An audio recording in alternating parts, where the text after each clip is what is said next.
Hello student, welcome to study with Shatarupa. তো অনেক দিন পর আবার তোমাদের ক্লাস নিচ্ছি। এতদিন আমি ক্লাস দিতে পারিনি কারণ আমার প্রচণ্ড শরীর খারাপ হয়েছিল, তো সেই জন্য আমি ক্লাস দিতে পারিনি। তো আবার আজ থেকে শুরু করছি।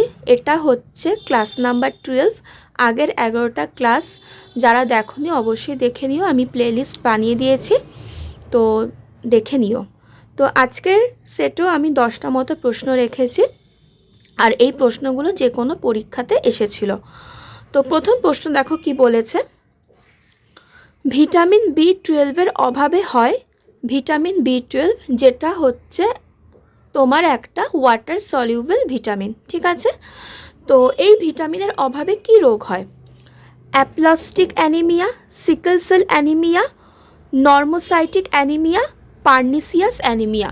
তো আমরা তো জানি ভিটামিন B12 অভাবে অ্যানিমিয়া রোগটা হয়, বাট কোন অ্যানিমিয়া হবে? এখানে সঠিক উত্তর হয়ে যাবে স্টুডেন্ট পার্নিসিয়াস অ্যানিমিয়া। এই অ্যানিমিয়াটা কিন্তু ভিটামিন B12 অভাবে হয়। কেমন? আর সিকল সেল অ্যানিমিয়াটা কার অভাবে হয় এটা তোমরা আমাকে কমেন্টে জানাবে। নেক্সট প্রশ্ন দেখো কি বলেছে। প্রথম সরল অণুবীক্ষণ যন্ত্র আবিষ্কার করেন রবার্ট হুক, লিউয়েন হক, পারকিনজি, রবার্ট ব্রাউন।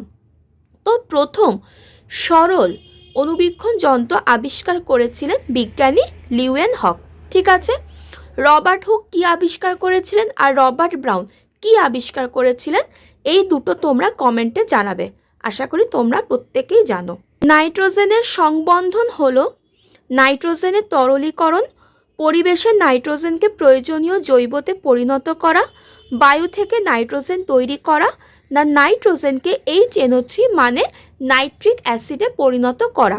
তো নাইট্রোজেনের সংবন্ধনটাই হচ্ছে তোমার পরিবেশের নাইট্রোজেনকে কি করবে না, একটা জৈবতে পরিণত করবে।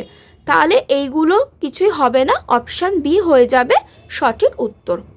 নেক্সট প্রশ্ন, নর এপিনেফ্রিনের প্রধান কাজ। খুব ভালো একটা প্রশ্ন। কি প্রধান কাজটা কি? রক্তচাপ বাড়ানো, মূত্র উৎপাদন বাড়ানো, কোষীয় শ্বসন বাড়ানো, নাকি এপিনেফ্রিন নিঃসরণ? এই নর এপিনেফ্রিনটা কি? এটা হচ্ছে একটা হরমোন। কোথা থেকে বেরোয় না, আমাদের বৃক্কের ওপর যে ত্রিভুজ আকৃতির একটা গ্ল্যান্ড আছে যেটাকে বলা হয় হচ্ছে তোমার অ্যাড্রিনাল গ্রন্থি, ঠিক আছে। তো এই অ্যাড্রিনাল গ্রন্থির হচ্ছে স্টুডেন্ট দুটো পার্ট, একটা হচ্ছে বাইরের পার্ট যেটাকে বলা হয় অ্যাড্রিনাল কর্টেক্স, আর একটা হচ্ছে ভেতরের পার্ট যেটা একটু গাঢ় বাদামি রঙের হয়, যেটাকে বলা হয় অ্যাড্রিনাল মেডালা। এই অ্যাড্রিনাল মেডালা অংশ থেকে স্টুডেন্ট 3 ধরনের হরমোন বেরোয়। অ্যাড্রিনালিন হরমোন, নর অ্যাড্রিনালিন হরমোন, আর হচ্ছে ডোপামিন। তাহলে নর এপিনেফ্রিনটা কি? নর এপিনেফ্রিন হচ্ছে স্টুডেন্ট নর অ্যাড্রিনালিন হরমোন, মানে অ্যাড্রিনাল গ্রন্থি থেকে যে অ্যাড্রিনালিন হরমোনগুলো বেরোয়, তো সেই অ্যাড্রিনালিন হরমোনটাকে বলা হয় হচ্ছে এপিনেফ্রিন হরমোন, আর নর অ্যাড্রিনালিনটাকে বলা হয় নর এপিনেফ্রিন হরমোন। এই যে 3টে হরমোন বেরোয়, মানে তোমার অ্যাড্রিনালিন হরমোন যেটাকে বলা হচ্ছে এপিনেফ্রিন, নর অ্যাড্রিনালিন হরমোন বা নর এপিনেফ্রিন, আর হচ্ছে ডোপামিন।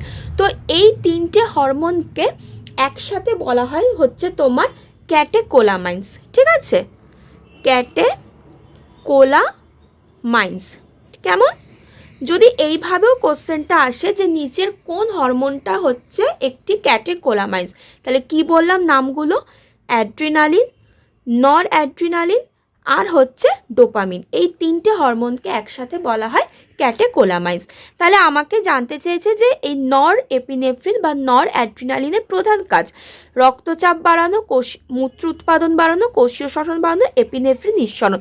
তো এইগুলো তো হবেই না, মানে বুঝতেই পারছো নর এপিনেফ্রিনের প্রধান কাজটাই হচ্ছে আমাদের ইউরিন ফর্মেশনটাকে বাড়ানো, ঠিক আছে।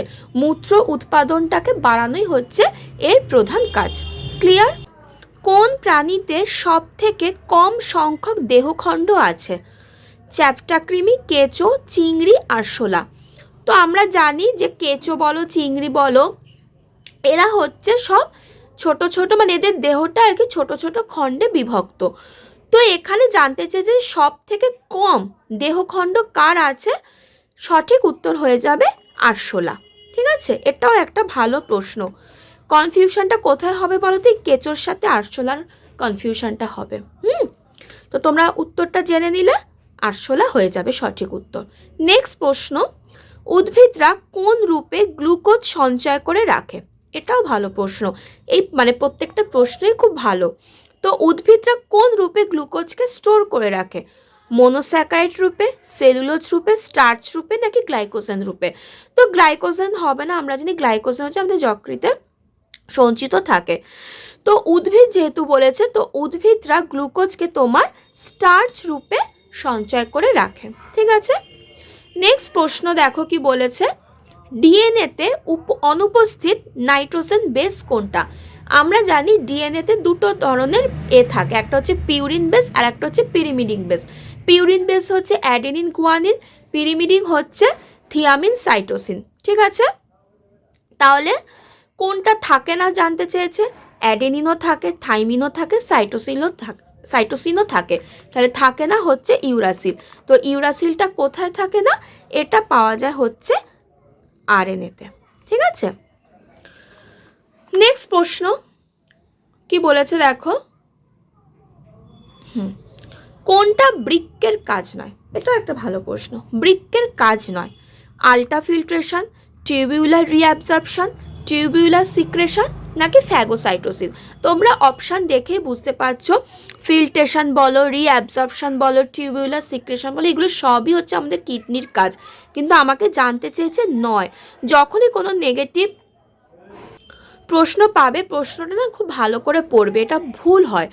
মানে আমরা শেষ অবধি পড়ি না, মানে আমার সাথে তো এই ভুলটা হয়েইছে, দুবার হয়েছে। তো আমি তারপর থেকে খুব কনসাস হয়ে গেছি। তো তোমাদেরকেও বলছি, যখন কোনো নেগেটিভ প্রশ্ন থাকবে খুব ভালো করে প্রশ্নটা পড়বে একদম শেষ অবধি।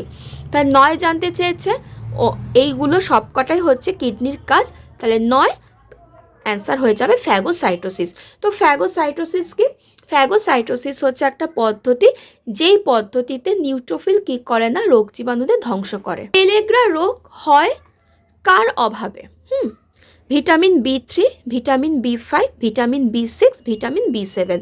তো তোমরা একটু যদি ভালো করে লক্ষ্য রাখবে, যে কোনো কম্পিটিটিভ পরীক্ষায় কিন্তু ভিটামিন থেকে প্রশ্ন দেবেই দেবে।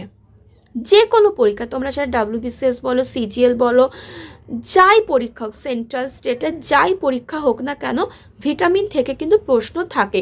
তো প্রত্যেকটা ভিটামিন, তাদের কেমিক্যাল নেম আর তাদের ডেফিসিয়েন্সির জন্য কোন রোগ হয়, তো এইগুলো একটু খুব ভালো করে পড়েছো। তাহলে বলো এখানে সঠিক উত্তর কি হয়ে যাবে? পেলেগ্রা রোগ হয় নিয়াসিনের অভাবে। ঠিক আছে, আর নিয়াসিন মানে কে, মানে নিয়াসিন কার কেমিক্যাল নেম না? Vitamin B3। তাহলে অপশান হয়ে যাবে, মানে অপশান এ হয়ে যাবে সঠিক উত্তর। আর এই ভিটামিন B5, B6, B7 এদের কেমিক্যাল নেমগুলো কি, এগুলো তোমরা কমেন্টে জানাবে। নেক্সট প্রশ্ন দেখো, ক্লোয়াকা বর্তমান, এটাও একটা ভালো প্রশ্ন। ক্লোয়াকা কাদের মধ্যে থাকে? উভচর, সরীসৃপ, পক্ষী, মোলাস্কা। তো ক্লোয়াকা দেখতে পাওয়া যায় হচ্ছে উভচরদের ক্ষেত্রে। ঠিক আছে, তো এই ছিল স্টুডেন্ট আজকে 10টা প্রশ্ন। আশা করি তোমাদের ভালো লেগেছে। আর যেগুলো আমি তোমাদের বললাম কমেন্টে জানাতে, তো সেগুলো অবশ্যই তোমরা কমেন্টে জানিও। যদি ক্লাসটা আজকে ভালো লাগে লাইক করে দিও, শেয়ার করে দিও, নতুন হলে সাবস্ক্রাইব করে দিও। আর এরকমই ক্লাস দেখতে থাকো। আমি এইটুকু বলতে পারি, সব কটা ক্লাস দেখো, তোমাদের কিন্তু অনেকটা উপকার হবে। কেমন? আর আগের ক্লাসগুলো আমি সব প্লেলিস্ট বানিয়ে দিয়েছি, ইচ্ছা হলে দেখে নিও। তো চলো আজকে এত অবধি থাক, নেক্সট ক্লাসে আবারও দেখা হচ্ছে। সবাই ভালো থেকো, সুস্থ থেকো, টাটা।